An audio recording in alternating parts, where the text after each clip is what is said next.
पहला क्वेश्चन देखो, that is match the following. Muscular forces में आपको कौन सा लग रहा है?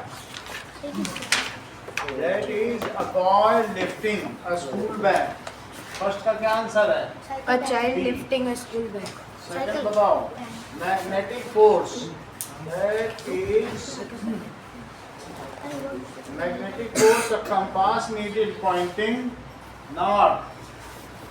थर्ड देखिए, ये सब पेज नंबर आपको 77 पे मिलेगा।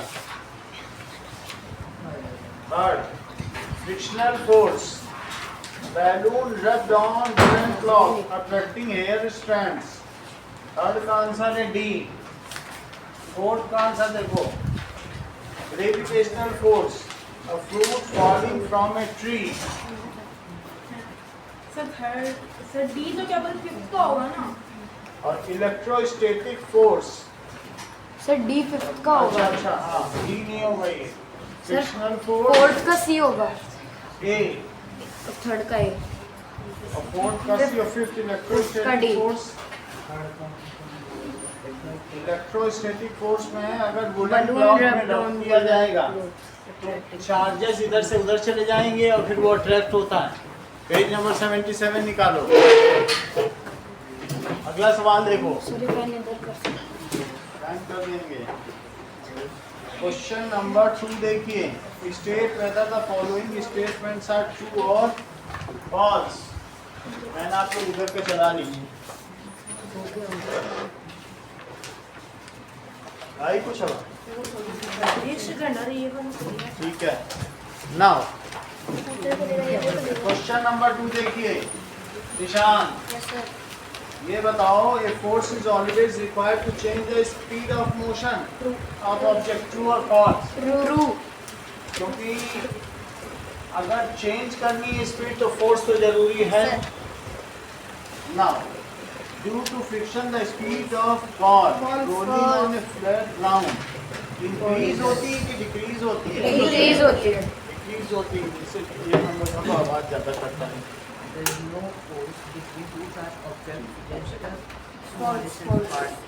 फिर false लग रहा है, तो आपस में सीधा फॉल्स लग रहा है तो फॉल्स लिखो। थर्ड का भी फॉल्स। थर्ड का फॉल्स। दोनों चार्ज एक पॉजिटिव एक नेगेटिव भी हो सकता There है। is no force between charge object placed at a attraction small और repulsion का distance। होता है। ये फॉल्स है, या तो अट्रैक्शन फोर्स होगा या रिपल्सन फोर्स होगा। Two balloons wrapped with a woolen cloth are brought near each other। तुम्हारे Repel। डायग्राम बना है, बोलो इसमें Repel कर कौन सा देंगे। चार्ज होगा, निगेटिव या Negative होगा। पॉजिटिव? नेगेटिव होगा, निगेटिव चार्ज होता है तो वे दोनों बैलून आपस रिपेल कर में देंगे। रिपेल करेंगे, ट्राइबो इलेक्ट्रिक रिपल करेंगे, जब रब होगा तो। क्योंकि सेम चार्ज आ गया ना। हाँ, जब रब होगा तो ट्राइबो इलेक्ट्रिक देखो इस चीज को, when two balloons, इसको स्टेटमेंट है, when two balloons are rubbed with woolen cloth, इन दोनों को woolen cloth, then both of them get negatively charged.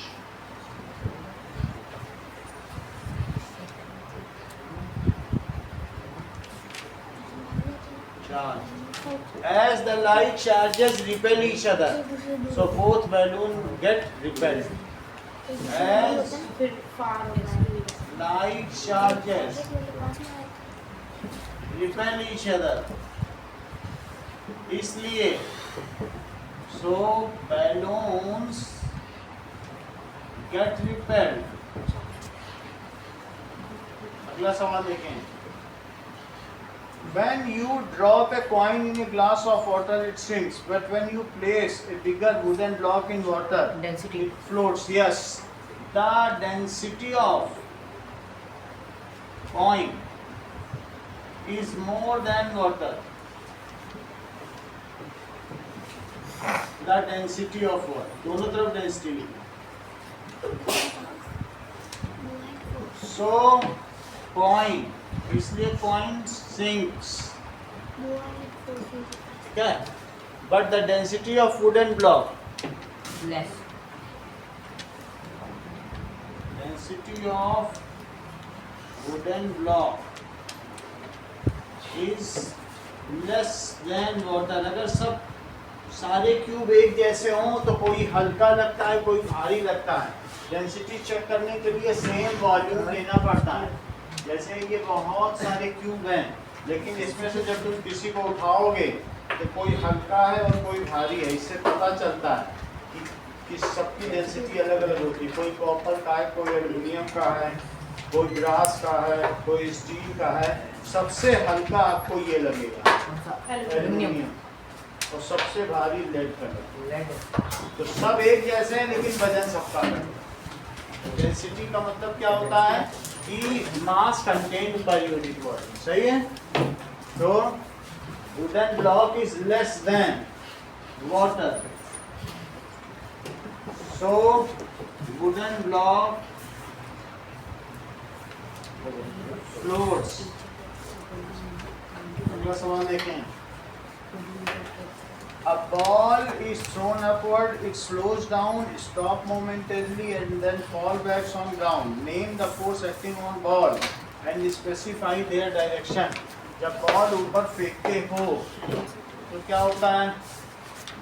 When ball is thrown upward, तो ये मस्कुलर फोर्स से होगी। ऊपर किसी चीज को तुम कैसे फेंक सकते हो? Muscular force. तो that is muscular force. It decreases its speed.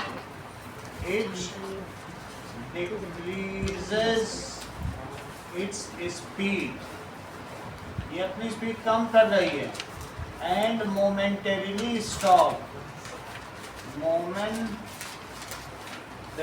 फिर रुक भी जाती है। Stops. And falls again down. तो ये भी ग्रेविटेशनल फोर्स है। और नीचे गिर रही है, वो भी कौन सा फोर्स है? एंड फॉल्स बैक डाउनवर्ड, तो ये भी कौन सा फोर्स है? Gravitational force. सिर्फ तुम्हें ऊपर फेंकने के लिए मस्कुलर फोर्स का सहारा लेना पड़ा। ड्यूरिंग इट्स अपवर्ड पोजीशन, बोलो इस पर कौन सा फोर्स लग रहा है? 3 फोर्स इस पर लग रहे हैं। कौन कौन सा लग रहा है? फिफ्थ क्वेश्चन में देखो पहले का आंसर, ये तो मैंने पूरा लिखाया पहले का answer. During its upward position, जब बॉल ऊपर जा रही है जमीन से तो भी इस पे ग्रेविटी ही लग रही है, जिसे ग्रेविटेशनल फोर्स कहते हैं। तो दैट इज ग्रेविटेशनल फोर्स। अच्छा ये मुझे बताओ, अब ये अपने टॉप मोस्ट पॉइंट पे पहुंच गई और इसकी स्पीड यहाँ पर 0 है। इसकी स्पीड कितनी है? तो भी इस पर एक फोर्स लग रहा है, जिसको Fg कहते हैं। सही। So during at its top most position,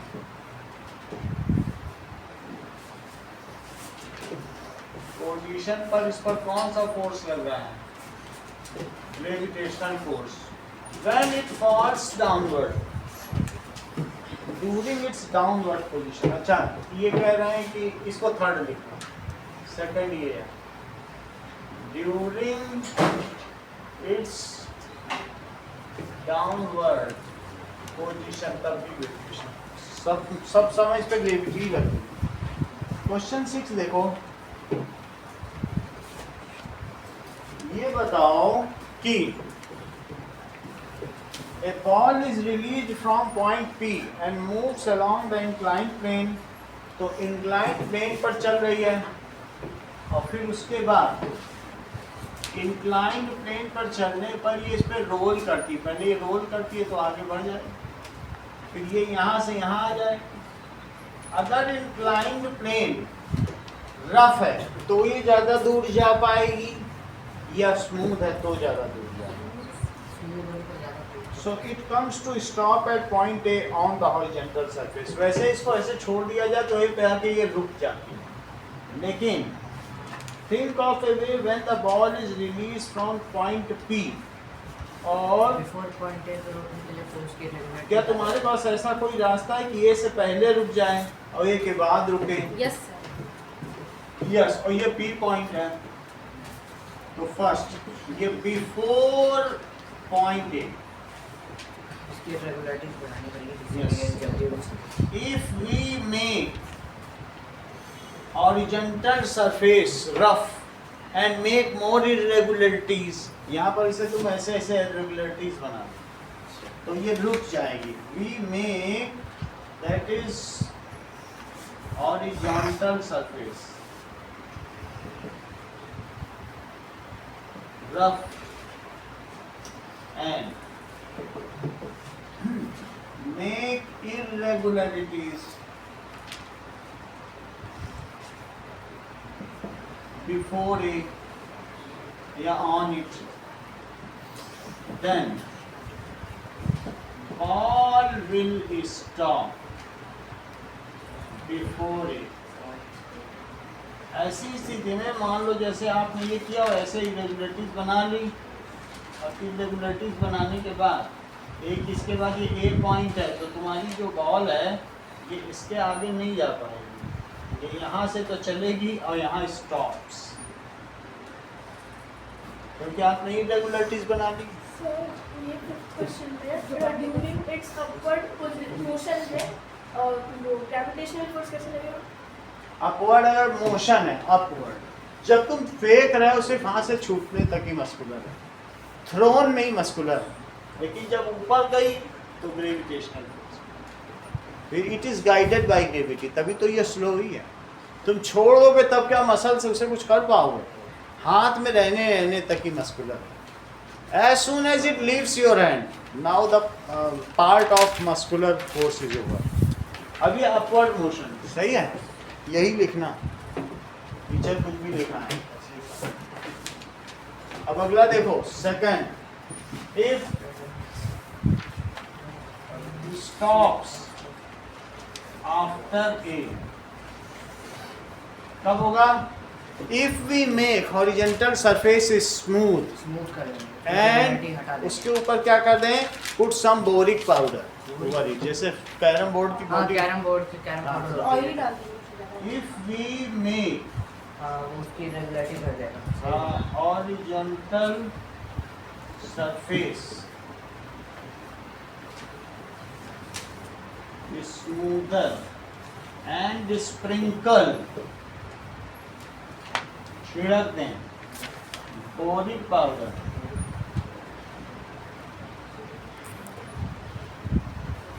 then it will become frictionless and will go beyond it. Sir friction less तो नहीं ले सकते सर, फ्रिक्शन तो लगेगा ही। लगेगा.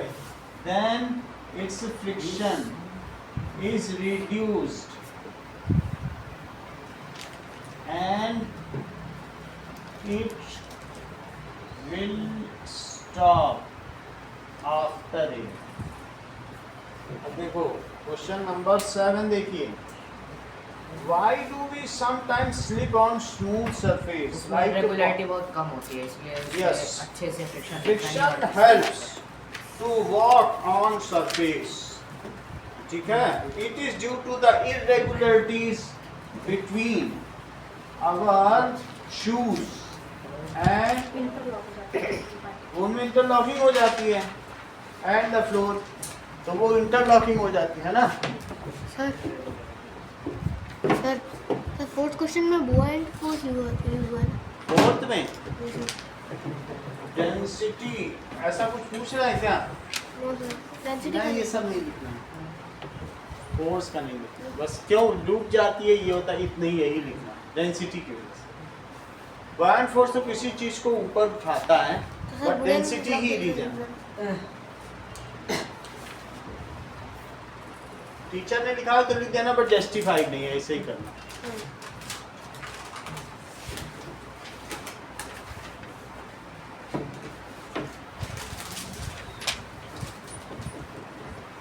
देखो निशांत जैन ने जो बताया उसका आंसर बता दो. फोर्थ क्वेश्चन के बारे में ये कह रहे हैं.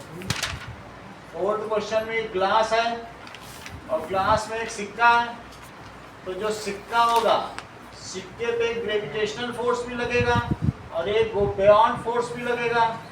तो ये कह रहे हैं ग्रेविटेशनल फोर्स ग्रेटर है बियॉन्ड फोर्स, दोनों फोर्स लगेंगे। तो अगर एक तेजी से यानी बड़ा एरो बना दो, अगर एक फोर्स ज्यादा बड़ा है एक छोटा सा ही है। बियॉन्ड फोर्स तो वो होता है जितना पानी वो हटाता है, सिर्फ उतना ही जितना लगेगा, एरिया लेकिन होता है उसमें। जितना एरिया वो डिस्प्लेस करता है पानी का। तो इसमें बियॉन्ड ये gravitational force is more, so it sinks. अच्छा, ऐसा क्यों है? क्योंकि डेंसिटी ऑफ कॉइन, किसकी कॉइन की density, it is greater than density of water, और इसकी वजह से बियॉन्ड फोर्स इस ग्रेविटेशनल फोर्स ज्यादा है। अच्छा, दूसरे केस में क्या है? Wooden block.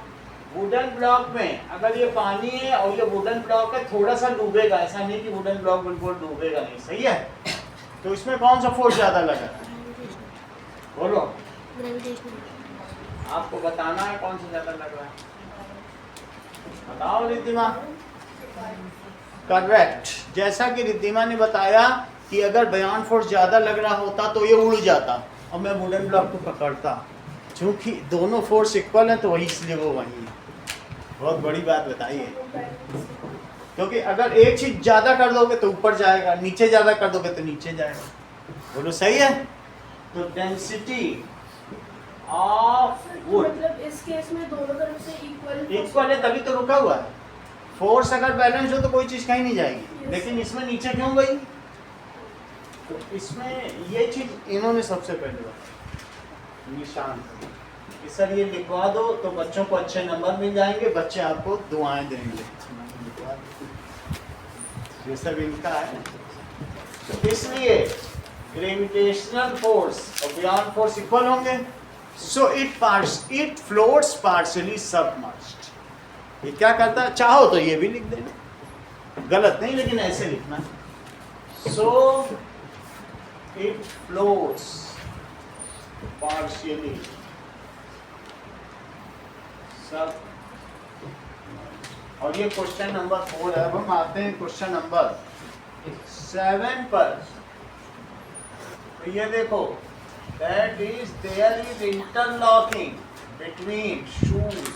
तो यहाँ पर क्या होता है, जो हमारा फीट है तो क्या उसके बीच में और इसके बीच में इंटरलॉकिंग होती है और फ्रिक्शन सरफेस होता है, ठीक है? और ये आपका रहा लाइक, सही है। अब जरा हम देखें कि देखो 7 ऑन पॉलिश्ड सरफेस वी, देखिए friction and irregularities, friction and irregularities, ठीक है, present on shoes and floor. किस पर होता है बोलो? And floor. Get interlocked, helps us to move।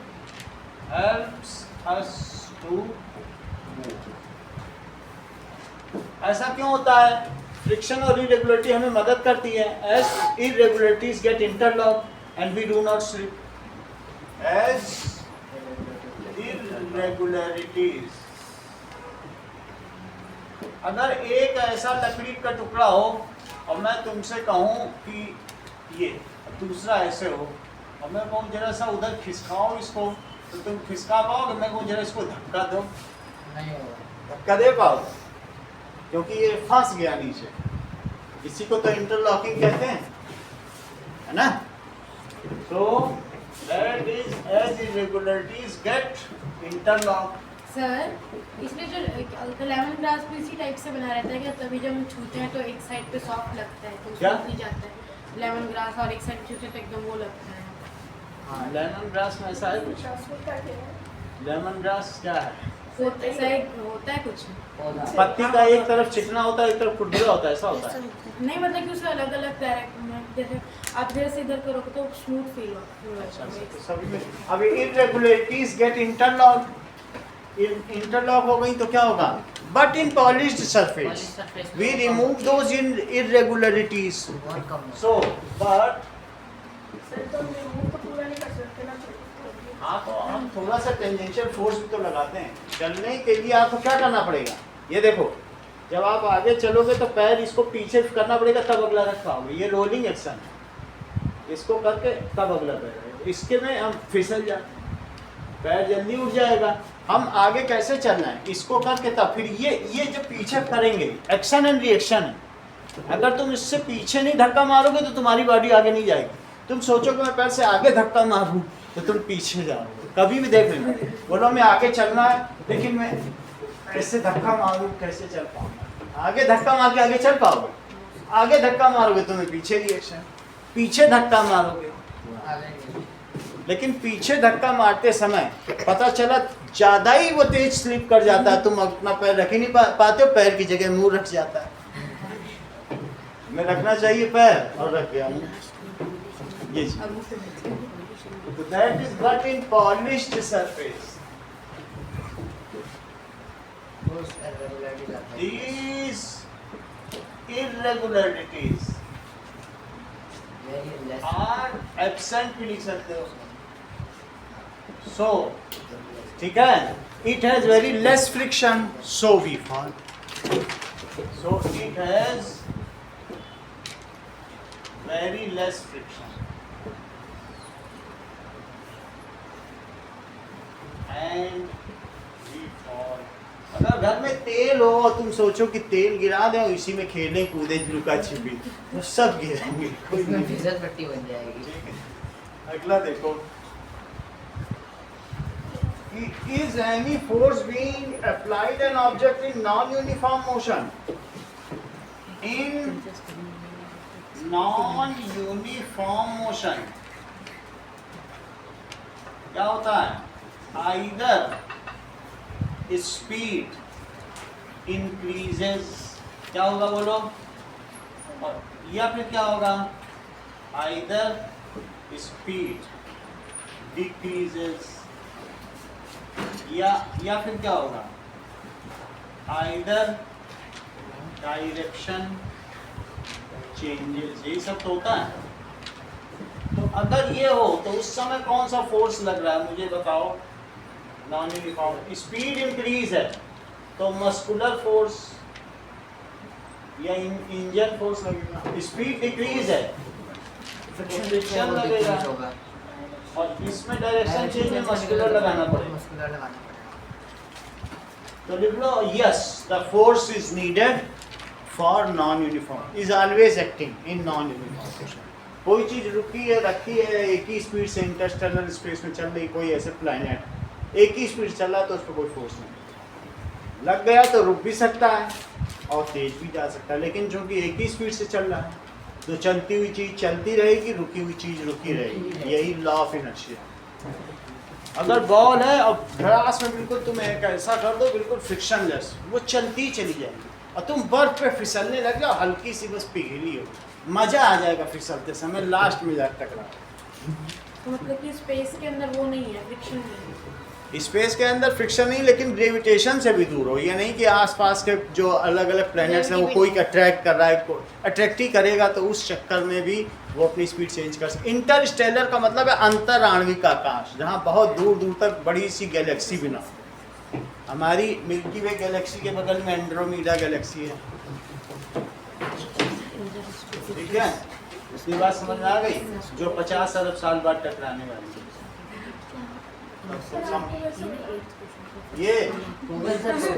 ये हब्बल ने बताया। हब्बल को नहीं जानती, मेन साइंटिस्ट है पूरे, इतना स्पेस का उनको सब वो था, एस्ट्रोलॉजर है। कैसे तुमसे बचा रह गया हब्बल का नाम?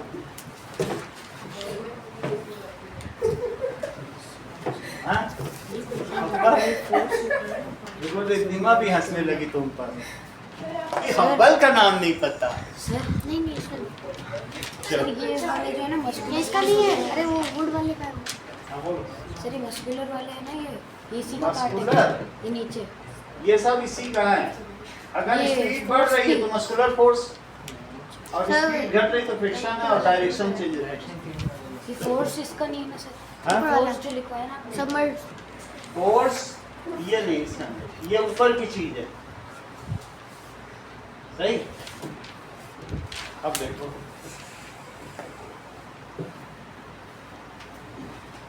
यहाँ तक सब सुनाई पड़ता है, वो जो बोलती है मैं सुना बिल्कुल। उसने बोला कि अरे इसे हवा नहीं पता।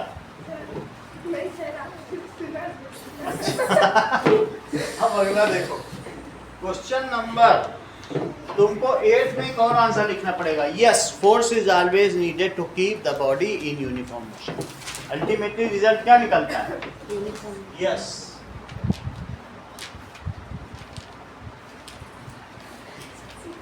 नीडेड टू कीप, क्या रखने के लिए? Body in non uniform motion. Question number 9 देखिए, the weight of an object on moon becomes 1/6 of weight on Earth. तो what causes this change? As जो मून है is 86 times lighter than Earth. उसकी ग्रेविटेशनल हल्का है, कितना हल्का है? 86 times lighter than Earth. So और उसका मास भी हाँ, उसका अगर दोनों का मास देखा जाए तो mass of moon it is 7.2 into 10 to the power 22 kg है, और mass of earth it is 6 into 10 to the power 24 kg। अगर तुम्हें याद रखना तो रख लो, नहीं तो इतना ऊपर काफी है कि 86 times लाइटर है। So its gravitational pull on any object is lesser. जो हल्की चीज होगी तो उसको, जैसे मैं यहाँ रख रहा हूँ, मैं कहूँगा देखो इसकी ग्रेफी अभी ये खींचा चल रहा है, इसके पास इतनी ताकत है कि खींच ले, अर्थ खींच सकती है, इतनी बड़ी है, लेकिन ये खींच लेगा इसको क्या? मैं यहाँ रखूँगी खींच ले, लेकिन यही तुम स्पेस पे करोगे तो खींच जाए। स्पेस में अगर तुम जा रहे हो और तुम्हारे बगल में एक दोस्त जा रहा है इंटरस्टेलर स्पेस में, तो दोनों एक दूसरे पे भिड़ जाएंगे। तो थाउजेंड्स ऑफ सैटेलाइट्स रहती हैं, उनका क्या? सब चल रही हैं अपनी अपनी ऑर्बिट में, अब बहुत सारी चीज़ें और फोर्स हैं, वो सब काम कर रहे हैं, तो वो सब आपको परपेंडिकुलर फोर्स लग रहा है, वो सब अलग बात है। लेकिन तुम समझ गए ना, 86 टाइम्स मून हल्का है, तो क्या होगा बोलो? So gravitational force of moon is lesser than अर्थ। कितना अर्थ से कम है? Force of gravitation on moon it is 1/6 force of earth. बोलो, बात समझ में आई कि नहीं?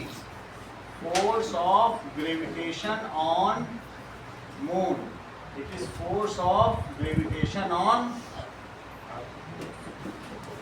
तो अगर तुमने ऊपर बॉल फेंकी तो बॉल धीरे धीरे धीरे अब चली तो जाएगी, क्योंकि उस पर जल्दी नहीं रुकेगी, बहुत तेजी से जाएगी, बहुत ऊपर रुकेगी, क्योंकि पुल कम है। तब तक तुम चाय पीते रहना, दोस्तों से बात करना, अच्छा अभी बॉल आने दो आती रहेगी, अच्छा आ रही है, कोई कैच वहाँ मिस ही नहीं होगा, हर व्यक्ति आउट होगा। टहलते टहलते लोग डांस करते करते आउट करो तुम कभी अच्छा बनाएंगे पाओगे। समझ में आई बात कि नहीं? तो वहाँ खेल का मजा नहीं आ पाएगा। तो मून पर इतना हो गया, तो इसलिए क्या कहा गया बताइए? 1/6। सो और वी नो, हम जानते हैं इस फोर्स का, तुमको मालूम होता है कि इसी तरीके से सो वेट, जो force gravitational pull is called weight. So weight of anything, जो इससे धरती खींच रही वही तो वेट है, वो कम हो गया 1/6 है। So weight of anything on moon is 1/6। यहाँ तुम अगर 1 अंकित को उठा सकते हो तो वहाँ 6 अंकित को उठा के चलो, क्योंकि इसका वेट 1/6 हो जाएगा, तुम्हारी ताकत उतनी है, ये पावर है तुम्हारी, ठीक है। So that is downward gravitational pull को क्या कहते हो बोलो? Gravitational pull. is called weight. तो क्या मैं इसकी जगह वेट लिख दूं Fg की जगह? So weight on moon, it is 1/6 into weight on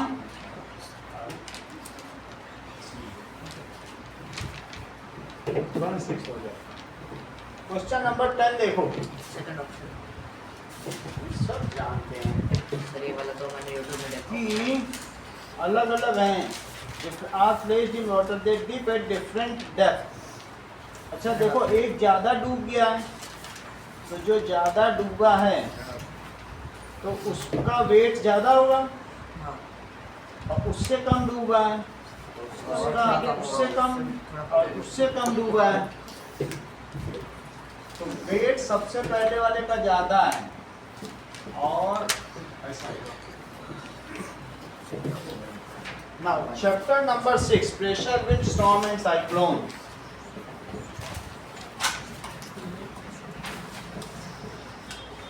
Pressure, wind, storm and cyclone.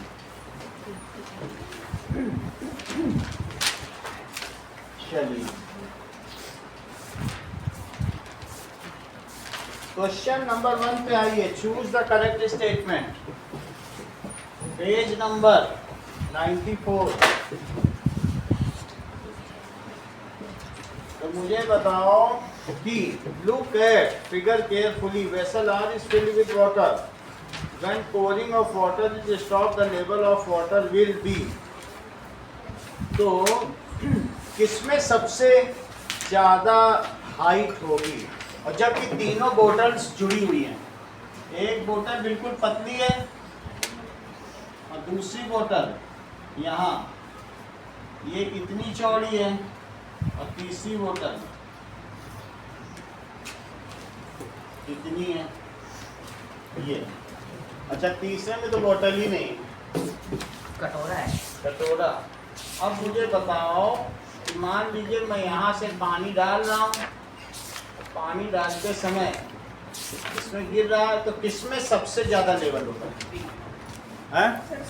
Equal होगा सब में इक्वल होगा, यही पास्कल्स लॉ है। कुल मिला के। At same height the pressure of liquid is same.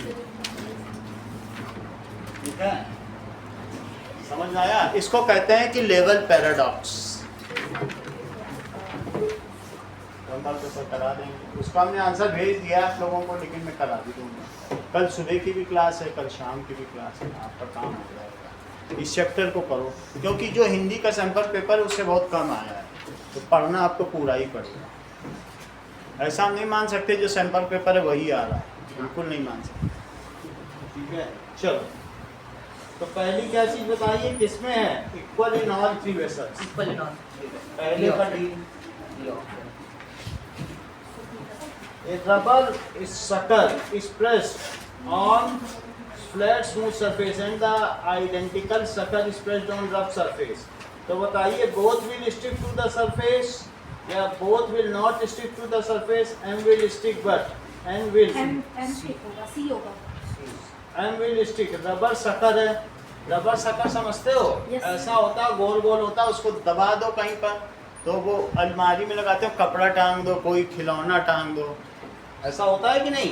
तुम लोगों ने ये देखा होगा, ऐसे रबर शक्कर होगा, फिर यहाँ ऐसे बना होगा, लेकिन इसको दबा देंगे तो क्या होगा बोलो? रबर शक्कर को। तो ये किस सरफेस पे चिपकेगा जाके? स्मूथ पे होगा, तो लिखो M will stick but N will। तो अगर तुम्हारे पास दो सरफेस, एक ये है और एक ऐसी वाली है, तो किस पे जाके चिपकेगा ये?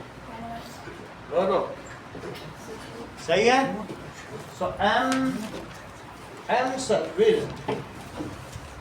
will stick but N will not stick. But M will not। अगला सवाल देखें, क्वेश्चन नंबर 3 देखो, third. First, second, third. A water tank is placed on roof of building to get the water and more pressure on the ground floor. तो तुम मुझे ये बताओ कि building at a high touch to get water with more pressure on the ground floor, हमें height बढ़ानी पड़ेगी at with the tank space की डिक्रीज करनी पड़ेगी या increase करना पड़ेगा? इंक्रीज करनी पड़ेगी। ए कहने का मतलब है ये तुम्हारा घर है और तुम्हारे यहाँ टैंक रखा हुआ है, अब इसी से पानी यहाँ तुम्हारे नल में आ रहा है, ये नल है, तो तुम्हें ये ज़्यादा अच्छा लग रहा है? सर हमें वाटर की प्रेशर बढ़ाने के लिए हाइट बढ़ानी पड़ेगी। हाइट बढ़ानी पड़ेगी तो ये ज़्यादा अच्छा टैंक लग का रहा है, बढ़ाना पड़ेगा। ये ज़्यादा ठीक है। So we have to increase height, we have to, ऐसा कोई ऑप्शन है? सर ए होगा। So that is at which tank is placed. A इसका ऑप्शन करेक्ट है। अगला देखो 4।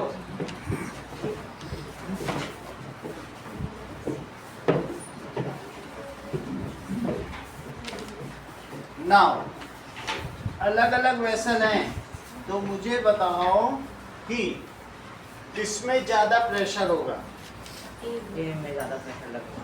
करेक्ट, ये तेजस ने बताया है। इक्वल होगा। सर इक्वली इक्वल होगा सर। इक्वल चित्रांश ने बताया, करेक्ट, दैट इज चित्रांश। नहीं सर देखो दोनों तो बराबर रेट पे हमें पता नहीं है, लेकिन आप लोग जो बता रहे हैं उसके हिसाब से बताना। मैं कॉन्फिडेंस लेवल के हिसाब से देख रहा हूँ। सर ए ये देखो, सर ए सर बी है। ये मैंने इसमें पानी भर लिया, ये देखो पानी भर लिया, फिर एक गत्ता लगाया, एक गत्ता नीचे तक यहाँ तक लगा है। अब मुझे बताओ कि इधर प्रेशर ज्यादा लग रहा है नीचे की ओर की इधर?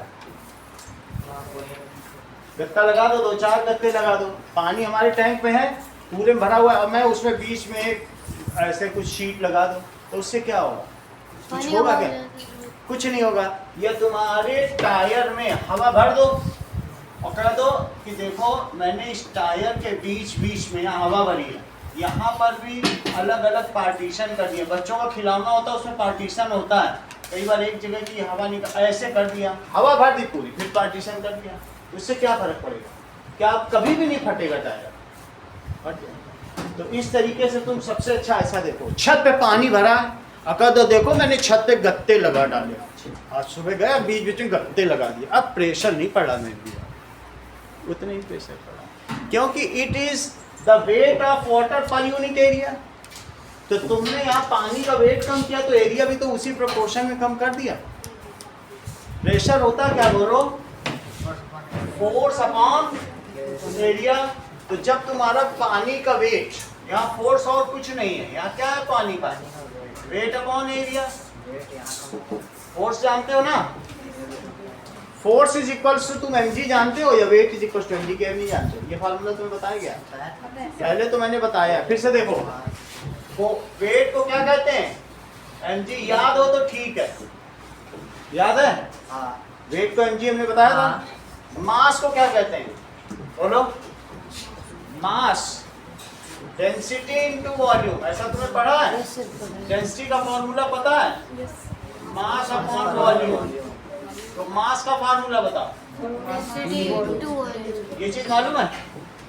अच्छा अब मुझे बताओ, मास का फार्मूला लिख लिया, जी लिख लिया, वॉल्यूम क्या होता है? वॉल्यूम क्या होता है? किसी भी चीज का अगर जो बेस एरिया इनटू हाइट क्या होता है? LBH होता है, लेकिन LB क्या है? ये L है, ये B है, तो एरिया LB हुआ और इनटू हाइट, तो जैसे L into B into H, इसे क्या लिखते हो? L into B into H क्या होता है? वॉल्यूम। लेकिन L इंटू B क्या है? Area.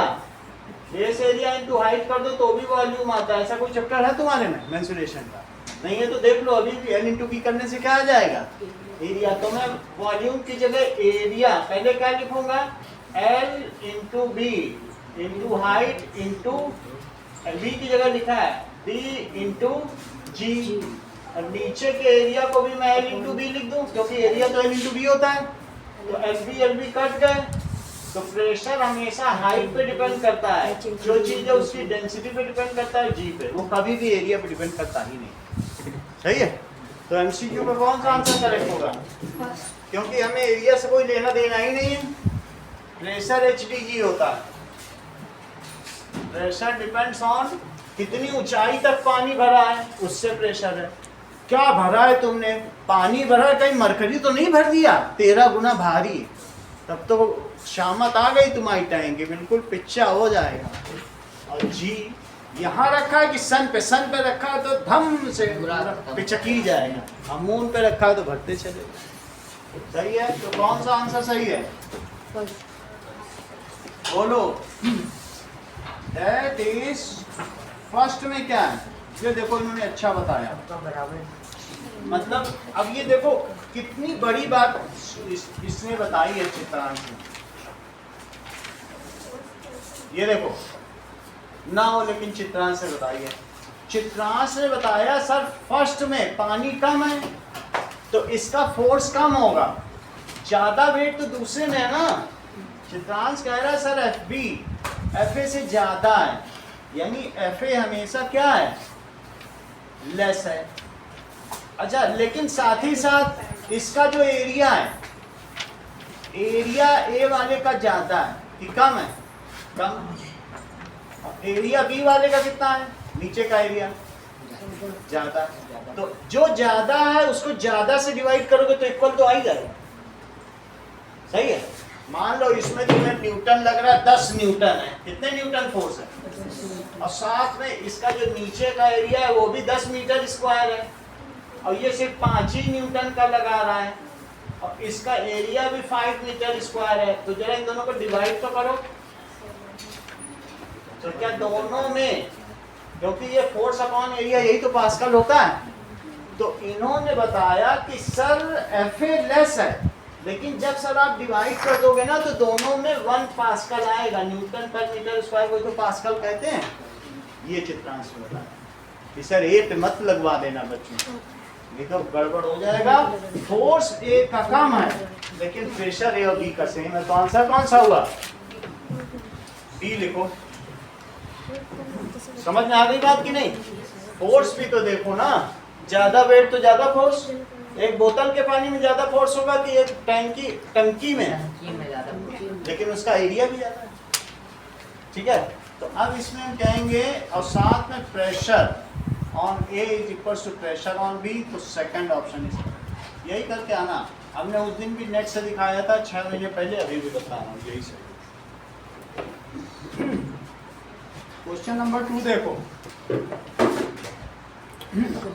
State whether the following statements are true or false. Air flows from a region of high pressure to low pressure Rasis.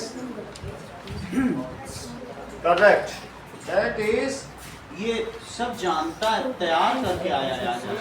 देख लो सब लोग, जो वो बोल रहा है फिर बाद में फिर बताएंगे नहीं, क्योंकि उसने कह दिया कि प्रेशर हाई रीजन से लो प्रेशर होता ही है। एक जगह बहुत ज्यादा हवा भरी है, एक जगह हवा ही नहीं है, तो बोले ज्यादा हवा से कम की तरफ हवा जाएगी कि कम से ज्यादा? ज्यादा से कम। यही आशीष ने बताया। आशीष हमेशा सच बोलता है। हाई से लो पे फ्लो करती है, हाई से लो पे फ्लो करती है हवा, हाई से लो होती है। अगर तुम्हारी टायर में खूब हवा भर दी जाए तो क्या बाहर से हवा और टायर में आती चली जाएगी कि टायर फट के हवा निकल जाए? यही चीज आशीष। ये फुटबॉल खेलता है ना, तो इसे पता है कि फुटबॉल फटती है तो बाहर से हवा अंदर आती है और फुटबॉल और फूल जाती है। ये बहुत ध्यान से हर चीज देख रहा है। Second, liquid exert pressure only on bottom of container. False. False तभी करेगा, अगर बैलून है तो चारों तरफ से फटता है कि पेनिस फटता है? चारों तरफ से। So it is false. Third देखो, weather is stormy at the eye of cyclone. वो काम होता है। अगर एक साइक्लोन कहीं बन रहा है तो यहाँ इसको कहते हैं आई ऑफ साइक्लोन। वो उसका बीच का पॉइंट होता है, वो बहुत काम होता है। वो जीरो प्रेशर जोन, उसको भरने के लिए तो वो लोग घूम रहे हैं, भर नहीं पा रहे हैं। दैट इज वेदर इज टॉमी नहीं, एक काम है, फॉल्स। चौथा देखो, during a thunderstorm it is safer to be in car, that is true. True तो है, लेकिन उसके शीशे बंद कर लेना, ठीक है? मैं इसको चेक करके बताता हूँ। अब इसमें लिखा है कि शीशे बनानी बंद किए कि नहीं, आधा क्वेश्चन लिख रहा है, तो क्या करें? सर शीशे नहीं बंद किए तो खतरा है। ये तो कॉमन सेंस है ना सर। स्कूल छोड़, मैं इससे देख लेता हूँ। During a thunderstorm it is safer to be in car. हाँ देखो, क्लोज्ड मेटल कहा है, क्लोज्ड लिखा, क्लोज होगा तभी सही होगा। क्लोज मतलब पूरा। अगर एक खिड़की जरा से खुली है तो तुम्हारे ही ऊपर गिरेगी, बंद नहीं है, तो ये तुम ध्यान रख लेना, ठीक है? अगला सवाल देखो, क्वेश्चन नंबर 3। तो अंकित, आप मुझे ये बताएं, इन दोनों लड़कों में से किसके जीवित रहने की अधिक संभावना आपका है? बोलो। अरे वो सैंड पे खड़ा है, बस खड़ा है तो इसके खड़ा है तो खड़ा है, लेटने वाले लेटने वाला बच जाएगा। बच जाएगा, क्योंकि बगल में एक पेड़ है। उसका सारा सर, फुट पेड़ स्प्रेड का हो रहा है, सर क्वेश्चन ही कुछ और है सर। अंदर घुस ही नहीं पाएगा। आप क्या बोल रहे हैं? पेड़ पौधे ला रहे हैं सर, देख लो। देख लो, एक घास की झाड़ी है। अरे सर तो वो चीज़ सर उसका एरिया ज्यादा है ना। अच्छा। Now a boy lying horizontally and shows the boy standing vertically on a loose sand. In which case the sink mode in sand. अच्छा, sand का है, हमें लगा बिजली गिर रही। तो इस केस में दलदल पे खड़ा है, सर दलदल नहीं सर, मतलब सैंडी जो यील्ड कर रही, जमीन धंसती जा रही। सो इफ, तो क्या क्वेश्चन पूछा गया है? जो खड़ा रहेगा वो Boy भी sink डूब more जाएगा। in sand. हाँ। The boy who is standing, as less contacted. क्या उसका वेट कम है कि वेट दोनों में सेम है? ये दोनों ही लेस कॉन्टैक्ट एरिया। और प्रेशर क्या होता है? Force upon area. If area is less than the pressure is मोर। ये चीज कम कर दो डिनोमिनेटर। तो तुम मुझे बताओ कि 100/10 कि 100/1 बड़ा क्या होता है? तो ये कम होगा ये, और यही फोर्स अपॉन एरिया है, तो ये कम तो pressure more. If area is less तो क्या होगा? Then pressure is more. दोनों बात समझ में आ गई? So the boy who is lying on ground has more area, so it will exert less pressure on land. So he will sink. वो सिंक हो जाएगा। सिंक है ना, ये और कुछ पूछा जा रहा है। Sink more on other side. जबकि दूसरी तरफ इसका क्या होगा? जो ऐसे लेटा हुआ है, बोलो। On other side the boy who is lying, वो क्या कर रहा है? The boy who is lying on ground as more area. ठीक है, pressure and area are inversely proportional. दोनों कैसे प्रोपोर्शनल है? सो इसलिए pressure, so he will exert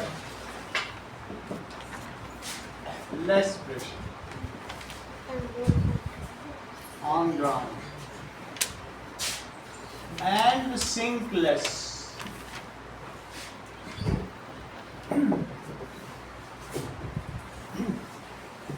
An elephant stands on 4 feet if the area covered by 1 foot is this, calculate the pressure exerted on ground.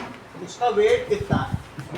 तो तुम बोलो अगर एक हाथी है और हाथी का वेट, अब तुमको देखना है 1 फीट का वेट दे रहा है और ये उसके दूसरे फीट का वेट है और ये तीसरे फीट का वेट है और ये चौथे फीट का वेट है। मतलब उसके एक पैर का 0.25 है तो जी। 4 पैर मिला करके 1 हो जाएगा 1 क्या? Metre square. तो तुम्हें चारों पैर का तो निकालना पड़ेगा ना, दैट इज चार- तभी तो। उसमें और उसका 4 से गुना टोटल करना है। वेट कितना है बताओ? Sir 20,000 Newton. तो यानी 2000 किलो का है, क्योंकि वेट हमेशा क्या होता है mg, g की वैल्यू 9.8 होती मालूम है या 10, तो ये 2000 हो गया किलो का और 10 ये, तभी तो 20,000 न्यूटन हुआ। अब ऐसे जानकारी के लिए बताने की 1 नंबर का क्वेश्चन है तो कर लेना कि वेट का फार्मूला ये सही है। अगर तुम 40 किलो की हो तो तुम जमीन पे कितना वजन वो कर रही है वेट, 10 से मल्टीप्लाई कर दो 400 न्यूटन। अगर तुम 35 केजी के हो तो ग्राउंड पे कितना तुम वेट एग्जर्ट कर रहे हो? 350, 10 से मल्टीप्लाई करना होता है सही है। असली वैल्यू इसकी 9.8 है लेकिन 10 से करोगे तो गलत नहीं मानोगे, सही है। अच्छा अब ये बताओ, ये दिया गया है that is total area of 4 feet कितना होगा?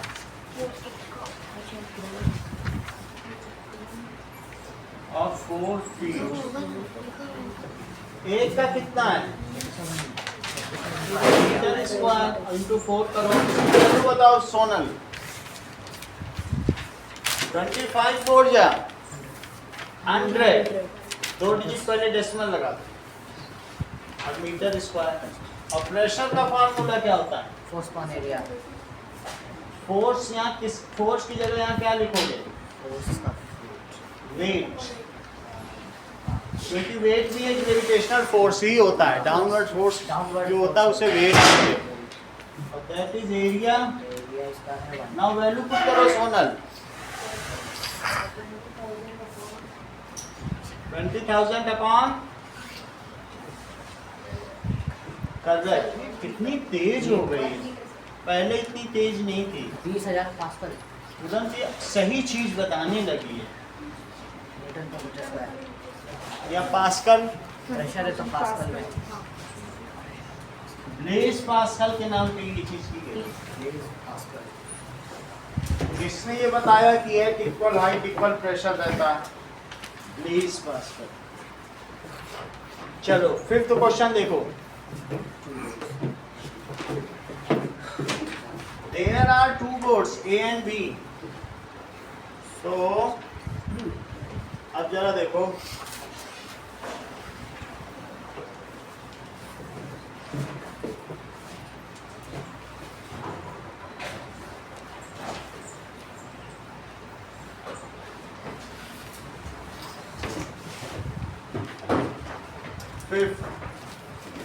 अच्छा A has a base area 7 meter square and 5 persons are seated on it.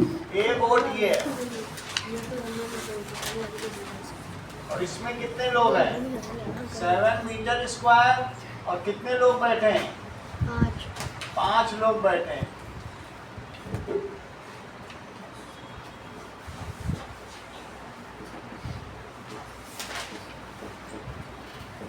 ऐसे बैठे।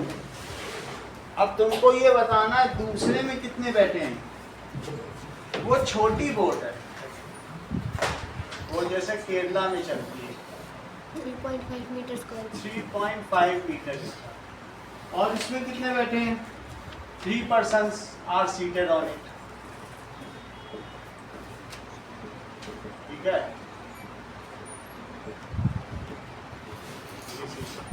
तो अब मुझे बताइए अगर एक पर्सन का वेट कितना है?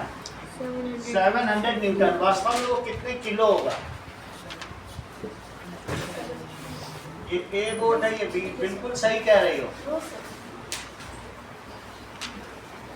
ठीक है, बोर्ड ए तुम 10 से मल्टीप्लाई कर दोगे तो वेट है और किलो में चाहिए तो 10 कम कर दो। तो बोर्ड ए वोल्ट भी, अब वो वेट ही दे रहा है, केजी तो दे नहीं रहा है, हम वेट का यूज कर लें। तो वेट ऑफ 5% बताओ, वेट ऑफ 1% पूरा लिखो 700 न्यूटन। वेट हमेशा न्यूटन में होता है, उसके लिए जी का मल्टीप्लाई करना पड़ता है, न्यूटन में होता है। ये केजी में है, ये मीटर पर सेकंड स्क्वायर। अच्छा, तो वेट ऑफ 5% बताओ, 700 इंटू 5 न्यूटन। अच्छा, एरिया ऑफ बेस एक का है यहाँ पर 7 मीटर स्क्वायर। सो प्रेशर बताइए कितना है, 3300/7 force upon area, Sonal value रखो।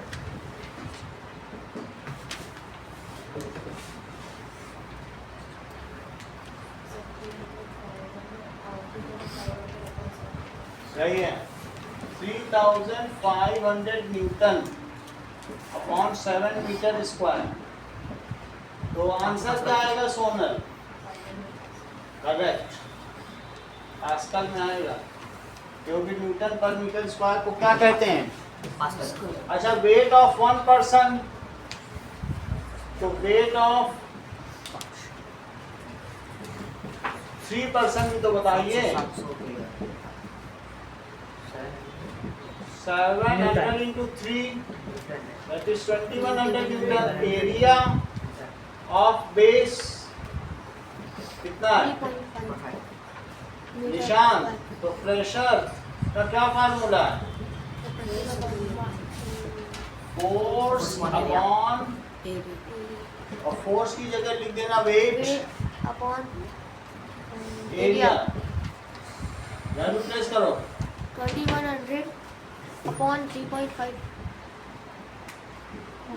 3.5 मीटर स्क्वायर। डेसिमल को हटाना हो तो ऊपर एक जीरो बढ़ाओ, ऊपर एक जीरो बनाएंगे, 21,000/35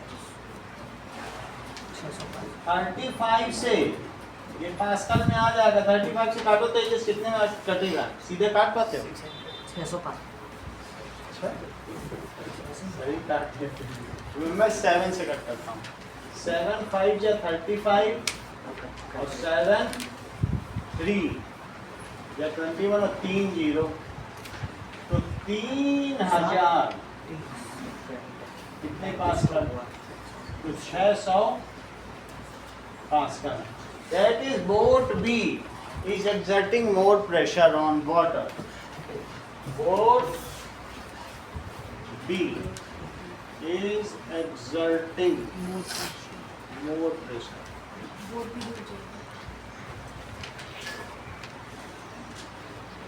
On water. अगला सवाल देखते हैं। Would lightning occur if air and cloud were good conductors of electricity? Give reason of your answer, Shreya. क्या बिजली कड़केगी, बिजली चमकेगी, बादल कड़केंगे? No sir. क्यों ऐसा होगा? तो डायरेक्ट, हाँ बोलो। मैं बताऊं, हाँ। तो डायरेक्टली ग्राउंड में ट्रांसफर हो जाएगा, फिर क्या बोलते हैं, थंडर ही क्रिएट नहीं हाँ। होगा, लाइटनिंग नहीं होगी, थंडर क्रिएट नहीं होगा। सब चीज डिस्चार्ज ही हो जाएगी। हाँ, वो 20 डिस्चार्ज आएगी बस में। सर जो लाइटनिंग जो होती है वो पास होती है और जैसे क्लाउड वगैरह अगर कंडक्टर होंगे तो फिर वो पाथ कई जगह पर ऐसे आ जाएंगे। तो उसी में फ्लो करते रहेंगे सारी लाइटनिंग की स्टैटिक चार्ज सब क्लाउड्स में ही घूमते रहेंगे और शायद डिस्चार्ज नहीं होगा। Whatever electricity is discharged due to collision of opposite cloud, it transferred to earth by most suitable path. कहाँ कैसे आती है? जब दो विपरीत चार्जेस के क्लाउड्स आपस में टकराते हैं तो एक प्लस चार्ज का हुआ और एक किसका हुआ? तो इसकी वजह से जो ये इसमें डिस्चार्ज होगा, सबसे ये छोटा पाथ मोस्ट लेगा, सुटेबल पाथ से जाएगा नीचे। सबसे फास्टेस्ट पाथ भी उसके लिए होगा। ठीक है, सो वॉट एवर, ठीक है, इलेक्ट्रिसिटी इज जनरेटेड। सर हाँ, बुक उसमें तो बताया कि जैसे जो क्लाउड्स है उसके ऊपर वाले पार्ट पे पॉजिटिव चार्ज होता है, नीचे वाले पे नेगेटिव होता है, और ग्राउंड में अगर पॉजिटिव चार्ज हो तो वो नेगेटिव और पॉजिटिव अच्छा उस तरीके से करा दी। डायग्राम। हाँ बात तो तुम सही कह रहे हो। तो ऊपर वैसा भी कहा गया है, ऐसा भी हो सकता है ना कि दोनों positive तरीके का होता है। इस ऐसे में बहुत तेज डाउन पोर होता है, वही करा। केसेस कई हैं बाद में, जैसे ये केदारनाथ में हुआ था, मैं उसका केस बताना। ऐसा हो जाने से बादल फट जाते हैं, क्लाउड बस्ट। चलो तो इसका मतलब है ये माइनस है, और धरती को क्या दिखाया गया है प्लस। तो क्या लिखेंगे कि whenever electricity is generated due to lightning, due to वास्तव में कोलिजन ऑफ क्लाउड्स। थंडर क्या होता है? Collision of clouds. थंडर समझते हो बादल की गड़गड़ाहट, that is collision of clouds. तो क्या होगा? थंडर इट है थंडर तो वो होता है ना जो लाइटनिंग के मतलब कि कॉज होने की वजह से आवाज आती है। आवाज किसकी आती है? कोई बिजली की नहीं है, बादल के गड़गड़ाहट है। जब वो आपस में टकराएंगे तो बिजली भी बनेगी, तो तुमको बिजली पहले दिख गई, लेकिन बादल के गड़गड़ाहट की आवाज बाद में सुनाई पड़ी, क्योंकि साउंड भी तुम्हारे पास पहुंचा, और वहां जब उनके गड़गड़ाने से बिजली तो तुरंत ट्रांसफर हो गई। तो लेकिन वो साउंड की स्पीड धीमी है, तो इसलिए उनके टकराने की आवाज तुम्हें देर में सुनाई पड़ी। वो आवाज टकराने की है, समझ में आई बात? थंडर नहीं, वो तो होती है ना कि लाइटनिंग जो जब गिरती है तो वो हीट एक्सपेंड होती है और उसकी वजह से साउंड आता है, वो थंडर होता है। लिखा है वहीं पे, कहाँ लिखा है? डायग्राम। मैं आपको डेफिनेशन दिखाता हूँ। सूर्य पेन इधर करके What is thunder?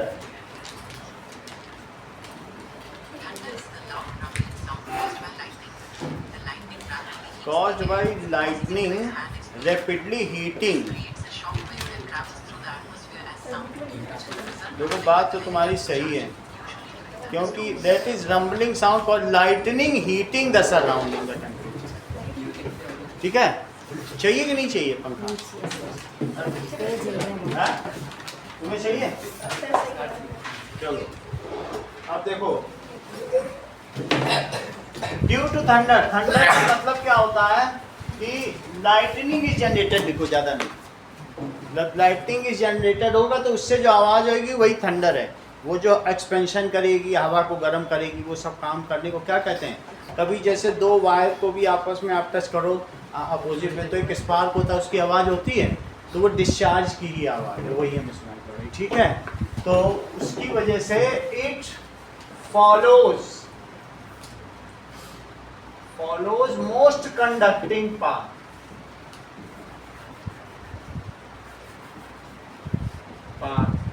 Towards earth. किधर जाती है बोलो? Towards earth and get discharge there. अच्छा अब मुझे बताओ कि if air is completely conducting तो क्या होगा? If air is conducting so that is charges are transferred, ठीक है, from all over the atmosphere and we cannot notice any light. Charges are transferred to earth.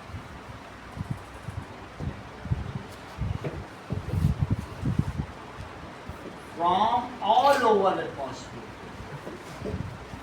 पहली बात कि अगर इसके बीच में सब पूरा तांबा ही तांबा रख दो तो ये अपोजिट साइन भी नहीं होगा। पहली बात इस पर जनरेट ही नहीं होगा, तुम्हारे क्लाउड पे ही कोई चार्ज नहीं होगा, जो अर्थ का होगा वही वहाँ होगा। सेम मेटल में तो एक ही जैसा चार्ज होगा। अब लेकिन इतना तो उनको समझाने से अच्छा तो यही लिख दो, to earth from all over atmosphere and no lightning. वो तुरंत होगा इमीडिएटली। अगर मैंने कहा अभी कॉपर कर दिया तुरंत हो जाएगा और सब एक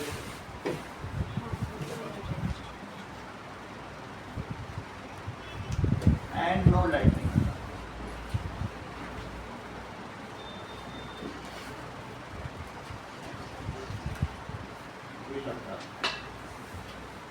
अगला देखो, कल 11:30 से एक सुबह की क्लास है, सुबह तक हो जाएगा तो ठीक है, नहीं तो शाम की भी रखेंगे।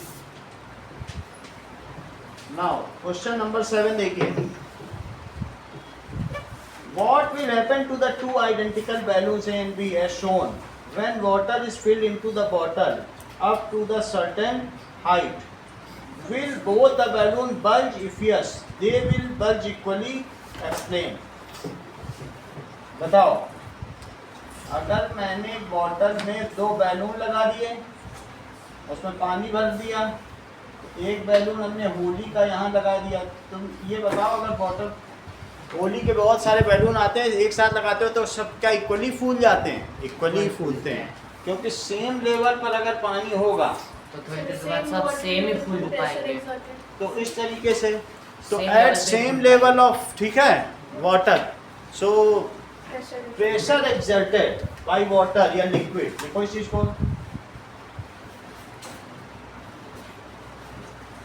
By liquid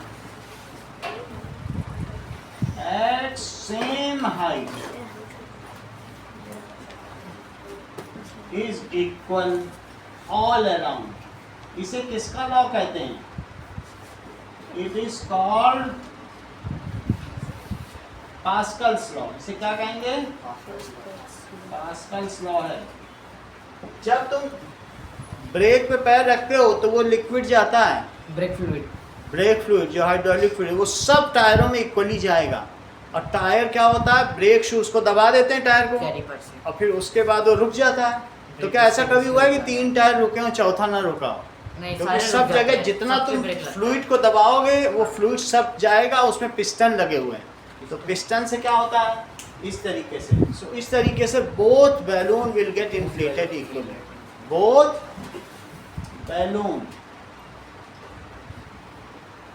will get inflated. बोलो, यहाँ बोलो। सर वो आर्किमिडीज प्रिंसिपल क्या होता है? आर्किमिडीज प्रिंसिपल ये आ सकता है। चलो ना, अगला क्वेश्चन देखिए, आर्किमिडीज प्रिंसिपल।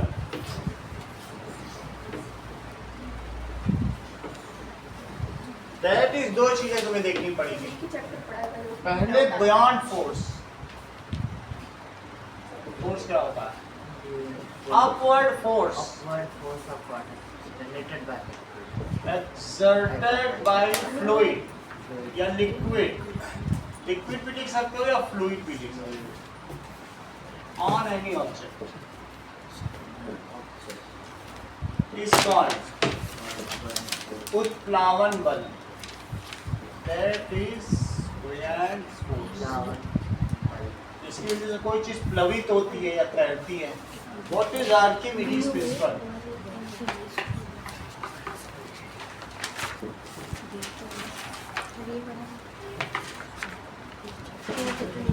Archimedes principle क्या है? When something, ठीक है? buoyant force की स्पेलिंग गलत है, BUO। हाँ भी वो चलो अब देखिए, नाउ आर्किमिडीज प्रिंसिपल क्या होता है? That is, if something is partially or completely immersed in liquid, कोई भी चीज तुम आंशिक रूप से डुबो दो या पूरी तरीके से किसी फ्लूइड में डुबो दो, if some object is partially or fully immersed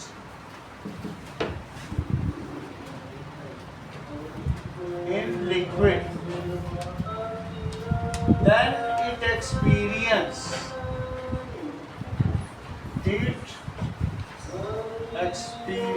ये देख लो, अगर इसमें पानी बिल्कुल आपने मुहाने तक भर दिया, कोई चीज इसमें डुबो दी, तो ये क्या करेगा? ये कुछ ना कुछ पानी यहाँ गिराएगा और ये जितना भी पानी गिराएगा या फ्लूइड गिराएगा उसका जो वेट है उतना इस पे अपवर्ड फोर्स लगेगा। यानी वेट ऑफ वाटर या फ्लूइड और अपवर्ड फोर्स ये दोनों इक्वल होंगे। वेट भी न्यूटन में होता है, 10 से मल्टीप्लाई करोगे तभी नहीं आएगा। मास निकाल लेना, जी से मल्टीप्लाई कर देना, जितना लिक्विड डिस्प्लेस होगा वो हाँ उसके वेट के बराबर अपवर्ड फोर्स लगेगा। तो वो फोर्स लग रहा है हाँ ऊपर वाला, ये भी न्यूटन में, ये भी Newton. Then it experience an upward force equal to, किसके इक्वल टू वेट ऑफ, सिर्फ लिक्विड नहीं लिख देना, वेट नहीं लिखोगे पूरा कट जाएगा, वेट ऑफ फ्लूइड या liquid displaced by it. Liquid लिख दो, तुम्हें अभी गैस का तो कोई है नहीं, लिक्विड। वाटर ना लिख देना, पर्टिकुलर काम मत करना। मेरा कहने का मतलब है जो एफ बी है it is equals to weight of water displaced. अगर ये 10 न्यूटन वाटर है तो इस पे लगने वाला फोर्स भी 10 न्यूटन है। इक्वल होगी बस उतना ही आगे। जितना पानी हटा है उसका जितना वेट है उतना ही अपवर्ड फोर्स है। चाहे वो आंशिक रूप से या पूर्णतया डूबी हो तो उस वस्तु पर लगने वाला उत्प्लावन बल उस वस्तु के द्वारा विस्थापित जो भी द्रव्य है उसके भार के बराबर होता है। यही आर्किमिडीज का सिद्धांत है। बहुत आसान सी चीज है, जितना वेट है इतना आएगा जरूर, सही है। और 2 एप्लीकेशंस भी आएंगे। What are the applications of Archimedes? It is used in designing of ships.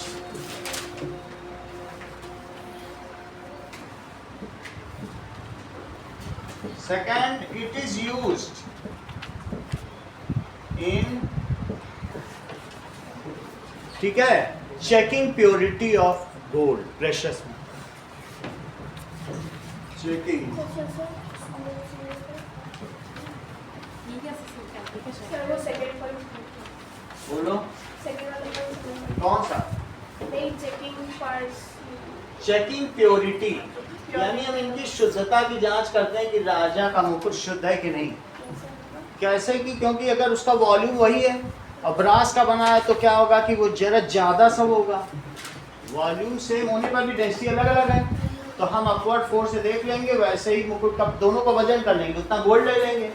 तो गोल्ड अगर मान लीजिए कि दोनों अलग अलग चीज़ें होंगी तो कौन कितना डूबी है, एक ये मुकुट है, ये हम ब्रास का बनाएंगे तो इतना ही लगाना पड़ेगा, लेकिन जो गोल्ड का होगा वो कितना होगा, वो पतले में ही उतना ही वजन हो जाएगा क्योंकि गोल्ड 19.8 टाइम्स भारी होता है। तो अब हम दोनों को डाल के देखेंगे, इस मुकुट को और गोल्ड वाले को, तो अब हमें पता चल जाएगा कि इसका ज़्यादा वॉल्यूम है, डूबेंगे दोनों, लेकिन अगर इसने ज़्यादा डिस्प्लेस किया वॉल्यूम तो हम पकड़ लेंगे कि ये है नहीं गोल्ड। सही है। तो गोल्ड वाला थोड़े में ही बहुत, पतले में ही बहुत वजनदार होगा और ब्रास मोटे में वजनदार। ये 7.8 डेंसिटी है, 19.8। सही है। और तीसरा हाइग्रोमीटर है, वो उतना सोचना नहीं, 2 ही एप्लीकेशन है कि इस कमरे में कितनी मॉइस्चर, उसके लिए हाइग्रोमीटर है। चलो अगला देखो, उसको नोट कर लिया, अंकित नोट करते जाना इंपॉर्टेंट है। अगला क्वेश्चन देखो तो क्या है, explain how a storm becomes cyclone.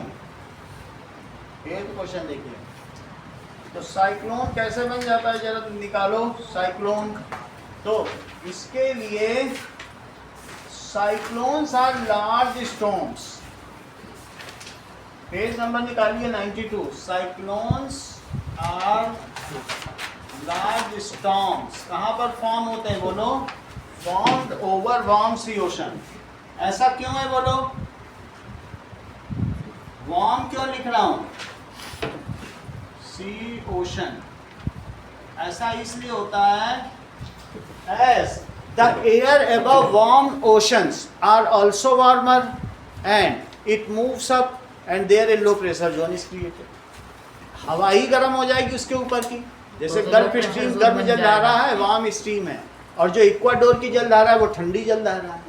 तो Ecuador is the cold stream and gulf stream जो इंग्लैंड और यूरोप के पास बहती है वो कैसी है, वार्म स्ट्रीम है। तो वार्म ओशन जहाँ पर होगा तो लिखो एयर एबव इट कैसी हो जाएगी, सर यूरोप में तो ठंडा होना चाहिए। गल्फ स्ट्रीम ना हो तो यूरोप वाले मर जाए, गल्फ स्ट्रीम बचाएंगे, लाइफ लाइन है। देखो air above it becomes warmer, warm ocean है, बिकम वार्मर, और फिर क्या होती है, एंड राइजेस अबव, हल्की हवा गर्म हवा कहाँ उठती है, राइजेस एंड क्रिएट्स, और क्या क्रिएट करती है, a low pressure zone, low pressure. अब लो प्रेशर जोन किसी सी में यहाँ क्रिएट हो गया, बहुत गर्म हवा, मान लो ये 30 डिग्री सेल्सियस का टेम्परेचर है, ये 15 है और इसके इधर भी 15 है, तो बोलो यहाँ की हवा गर्म होकर ऊपर उठी, तो क्या इसको भरने के लिए जो यहाँ के सी है इसके ऊपर की ठंडी हवा इधर नहीं चलेगी, अब इधर से भी चली, ये कोल्ड एयर, और ये कैसी है, less dense and hot air. तो यहाँ पर कैसा है बोलो, प्रेशर कैसा है, लो, और ये सब कैसी है, cold air. So cold air from nearby region, इतना बना दोगे तो भी तुम्हें बहुत अच्छे नंबर मिल जाएंगे, बहुत ज़्यादा लिखने की जरूरत नहीं है, ठीक है। So a low pressure zone is created there, the cold air from nearby region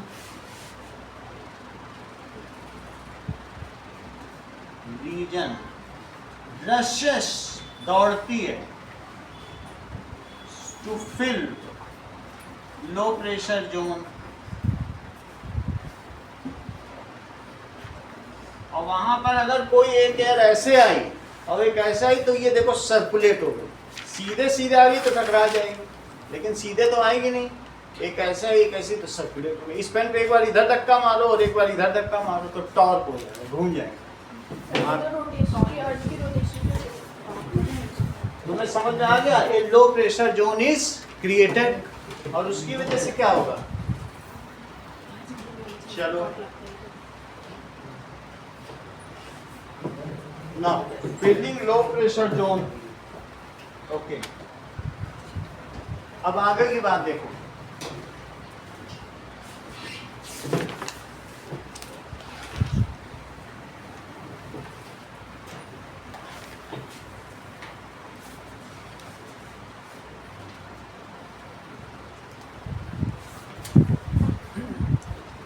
now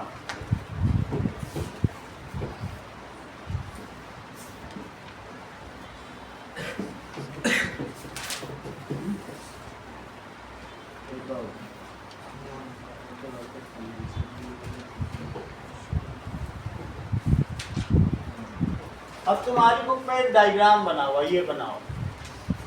तो लो प्रेशर जोन को भरने के लिए क्या होगा, चारों तरफ से देखो, हाई प्रेशर वाली एयर इधर आएगी, ये इधर आएगी, और ये ऐसे घूम के आएगी, और घूमने की वजह से घूमने लगेगा। अब बीच में क्या बना है बोलो, ये क्या लिखा है, लो प्रेशर, वार्म है, और जो चारों तरफ क्या लिखा है, हाई MB किसकी यूनिट होती है, है, MB कहाँ पे, इसी डायग्राम 9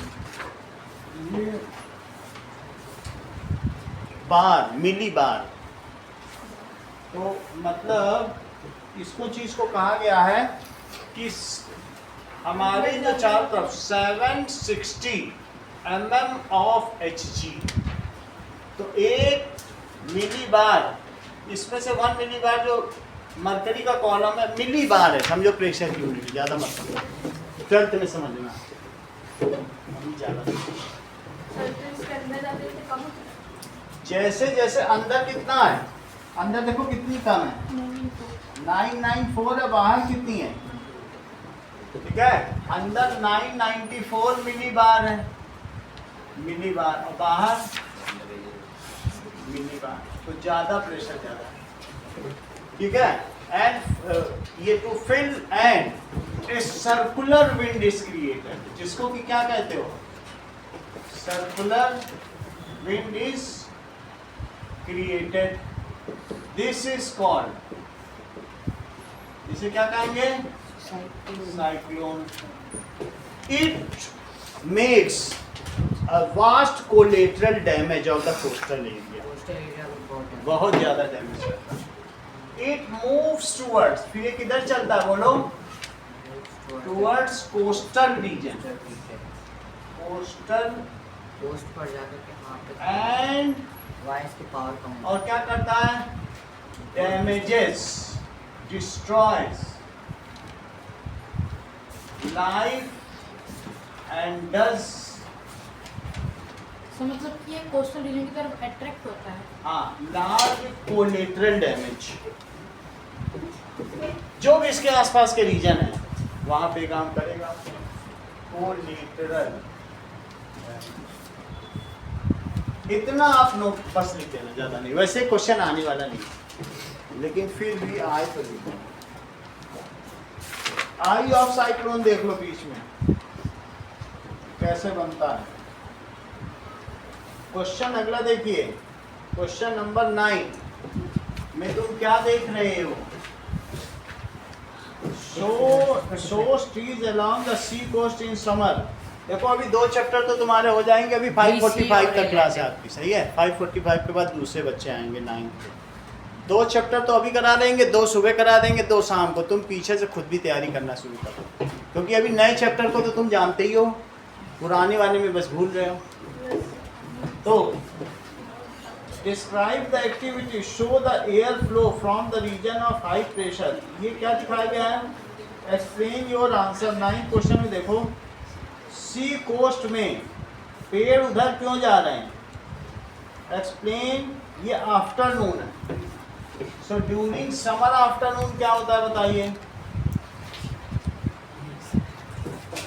ये पेड़ कहाँ पर है, sea coast in a summer afternoon. Identify which side is land. Land तुम्हें बताना है कि इसके उधर लैंड है कि इधर, जबकि पेड़ जो है इधर जा रहे हैं।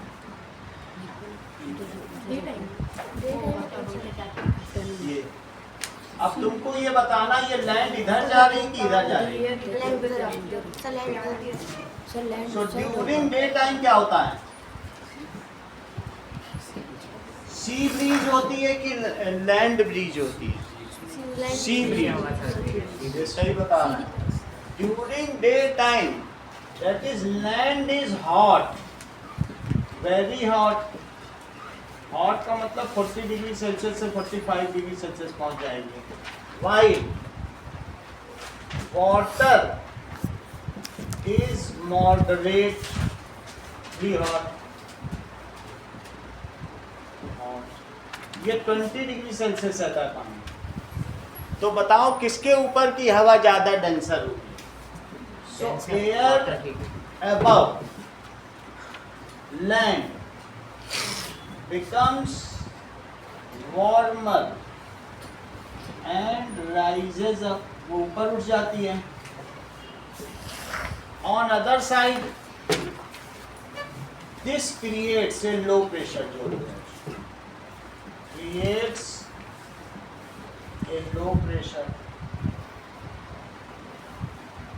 तो यहाँ पर जहाँ लैंड है, यहाँ कैसा जोन है बोलो, लो प्रेशर।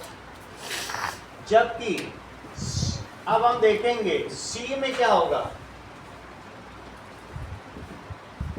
ये सी है। अभी देखो on other side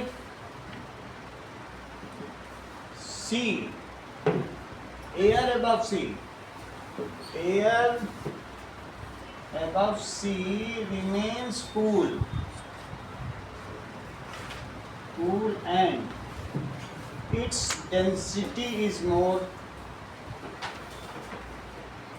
so it is high pressure zone, so it is, ये कैसा है, हाई प्रेशर जोन, ठीक है।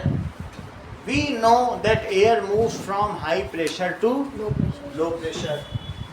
We know that air moves from high pressure to low pressure from high pressure to low pressure zone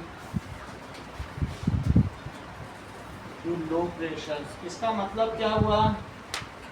From sea, इसका अर्थ हुआ, अर्थ को मतलब आई कहते हैं, फ्रॉम सी टू लैंड, और इस sea to land, it is called sea breeze, क्योंकि sea की जो ब्रीज का मतलब ठंडी हवा है ना वहाँ, तो सी की हवा चल रही है इसलिए सी। क्योंकि 20 डिग्री वाली मिल रही 45 वालों को, तो इससे अच्छा क्या है, 45 पे लैंड है और 20 से हवा आ रही, तो ब्रीज का मतलब तो ठंडी हवा होती है। ब्रीजा गाड़ी बैठे हो कभी, कितना अच्छा एसी चल रहा है, तो सर ब्रीजा का क्या मतलब है यहाँ से? मतलब वो गाड़ी है, हवा अच्छी देती है ठंडी, तभी तो ब्रीजा रखा गया है, नहीं तो वार्मा नाम रख दिए थे कि गर्म कर रही है। तो इसका मतलब हवा किधर चल रही है, that means land is on left hand side. Land कहाँ है, वो पूछा लैंड कहाँ है, उसने थोड़ा ही पीस दिखाया है, सी किधर और लैंड किधर, तो सी से हवा चली, तो इसलिए इसे क्या कहा, सी ब्रीज। और ये कब चली है, दोपहर में जब सन है, 12 बजे चली है, तो ये 20 डिग्री सेल्सियस है, ये 42 डिग्री सेल्सियस है, तो इसे सी सही है। So land is at left hand side, क्या लिखो, so land is at left hand side. अगला सवाल देखें, question number 10। Describe an activity to show that air flows from a region of high pressure zone to a pressure to region of low pressure zone. तो activity करनी है, तो आप ऐसा करिए कि take a thread roll, thread reel जानते हो, ठीक है, एंड इन्फ्लेट ए बैलून, उसको इन्फ्लेट कर लो, और उसके बाद जो रील है वो इसमें डाल दो, और जो इन्फ्लेटेड बैलून है वो उसमें ऐसे टेप से बांध देना, और नहीं तो ऐसे कर दो, इस पे चिपका दो, इससे ऐसे कुछ स्टिक लगा दो फेविक्विक टाइप, और इसका ये जो माउथ है ये खोल दो, तो फिर क्या होगा, दैट इज हाई प्रेशर, ठीक है, और ये कहीं ना कहीं ऐसे टाइट है, यही लिखते हैं हम लोग, ये एक्टिविटी सही है। So take a balloon and inflate it and tie a knot, इसके क्या कर दीजिए, इस पे एक नॉट बांध दीजिए on mouth of it, mouth of it with Fevistick, Fevikwik से नहीं करना, फेविक्विक बैलून को तोड़ देगा, जिससे पेपर चिपकाते वो सही है, उससे चिपका दो with फेवी स्टिक, हाँ ये डबल साइडेड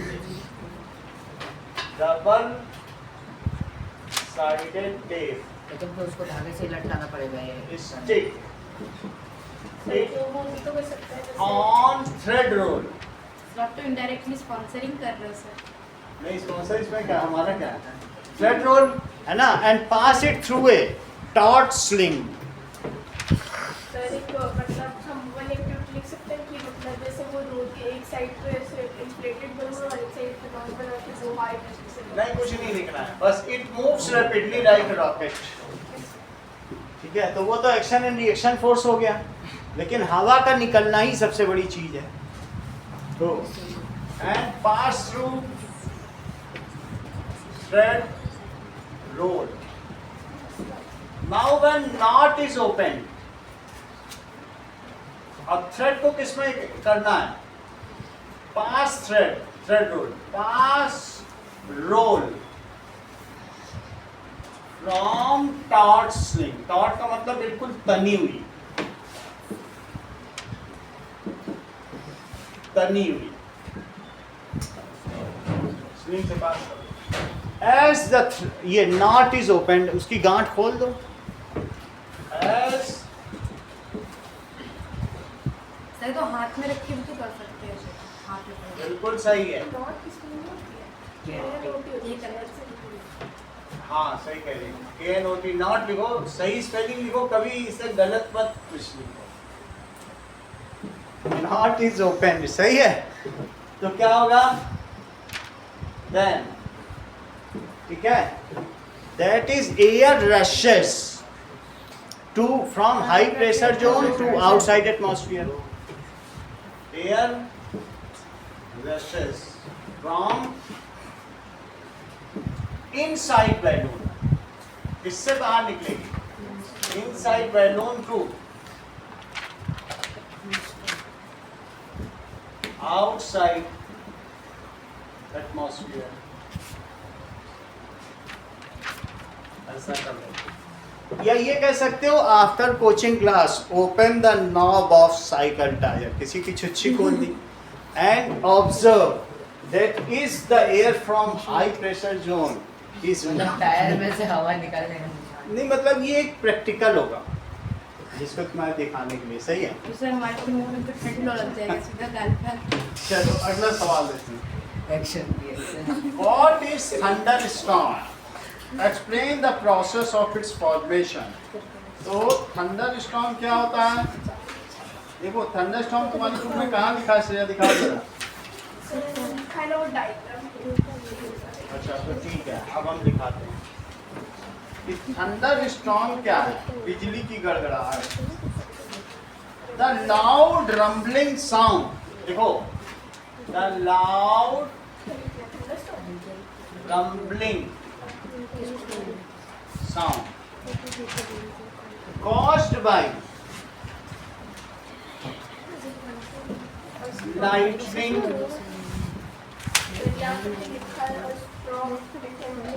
ऐसे ही लिखो।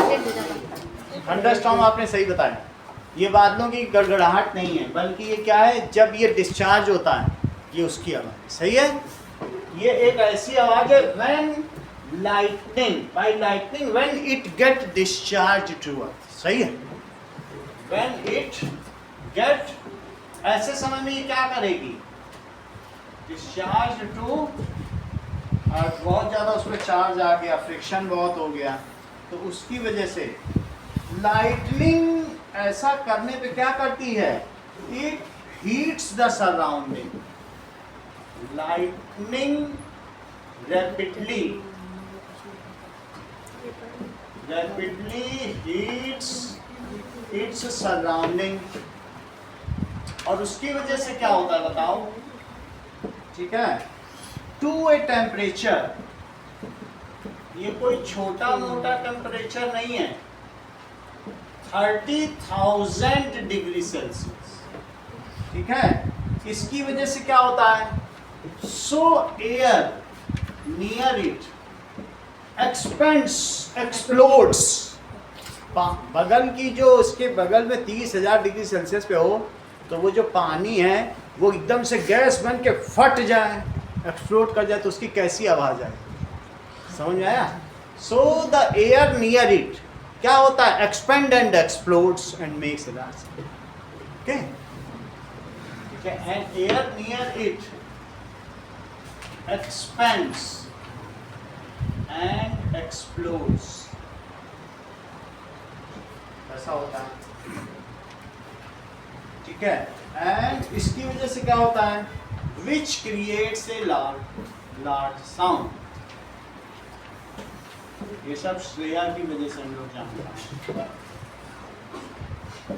कुछ भी चीज गलत लगे बताओ, दोनों लोगों को सीखना। समझ में आई? चीज सही आनी चाहिए, जिससे नहीं तो आपके आगे के क्लासेस भी गलत पढ़ते चले जाएंगे। आप नहीं बताओ, बताओ तुम। चाहे वो सही भी हो तब भी बता दो, आपको गलत लग रहा बता। ठीक, अगला क्वेश्चन देखो, explain the process that causes lightning. लगभग एक जैसे ही सवाल, लाइटनिंग क्यों होती बताइए। sudden flow of charges, जिससे ब्राइट फ्लैश फॉर्म होता है और वो कौन सा flash? Sudden flow of charges takes place producing a bright flash of red और लाइट। बिल्कुल सही है। तो वो कह रहा है लाइटनिंग होती क्यों है। क्लाउड जब रब करते हैं तो उसमें static explain the process that cause lightning. ये तो ठीक है कि ब्राइट लाइट होगी, लेकिन अब हम देखें कि क्यों होती है। when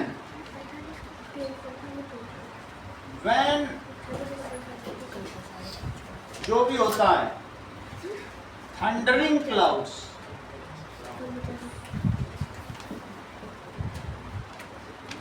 जब भी जो थंडरिंग क्लाउड्स हैं बियर चार्ज, उनमें क्या आ जाएगा चार्ज। देन इट्स ये क्या होगा, get discharge to earth in a most conducting path, then it get discharged to earth in most conducting। और वो जो कंडक्टिंग पाथ होगा क्या वो zigzag होगा, हाँ zigzag path, it produce extreme bright light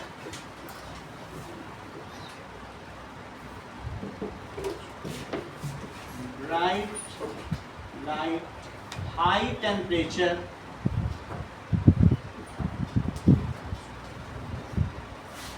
and large sound या thunder sound। ठीक है, wherever lightning falls it does a large collateral damage। ठीक है, जहां भी lightning गिरेगी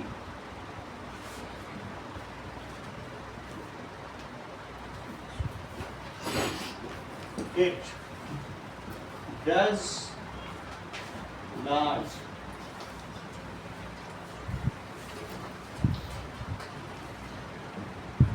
अगला सवाल देखें, explain why holes are made in banners and hoardings.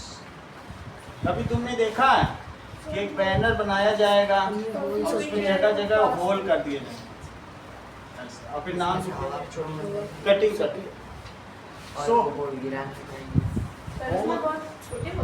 बहुत छोटे होते हैं, इतने बड़े नहीं होते, दिखाई नहीं पड़ेंगे। होल्स आर बोर्ड ही खराब लग जाएगा। Made in banners and hoardings so that the pressure of wind, ठीक है, hitting on it can be reduced। इसके बीच में से हवा पास हो जाएगी तो वो प्रेशर क्रिएट नहीं होगा, so that blowing wind passes through these holes, pass through these holes। बिल्कुल जालीदार होल्डिंग बनवा दो। कुछ लोगों की ग्रीन नेट होती है, ग्रीन नेट में ही अपना नाम हम लिखवा दो तो सारी हवा पास हो जाएगी, कुछ भी तुम्हारा कभी फटेगा ही नहीं, है ना। ग्रीन नेट टाइप नहीं होता जैसे, बिल्कुल जालीदार कपड़ा, हवाई हवा पास हो। तो ऐसे में wind pass through these holes. अच्छा, इन्होंने इतना बड़ा ऊपर लगवाया था, तुमको मालूम है कंप्यूटर की होर्डिंग थोड़े दिनों पहले वो गिर गई थी, तो बहुत ही बड़ी लगाई थी, तो वो प्रेशर को झेल पाई क्योंकि लगता है होल्स करना पड़ेगा। हैं? अब देखो फिर क्या हुआ, फिर उनकी होल्डिंग गिर गई। सो wind passes,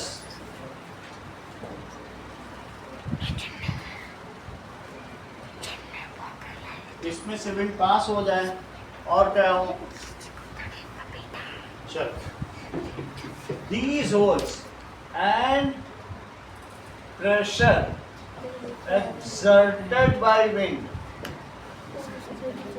on holding and banner is reduced. अगर ऐसा होगा so it is saved from getting torn. torn का क्या मतलब होता है? सही है, हटेगी नहीं। अब हम लोग कल 11:30 से 1 इसके अगले 2 चैप्टर करते हैं।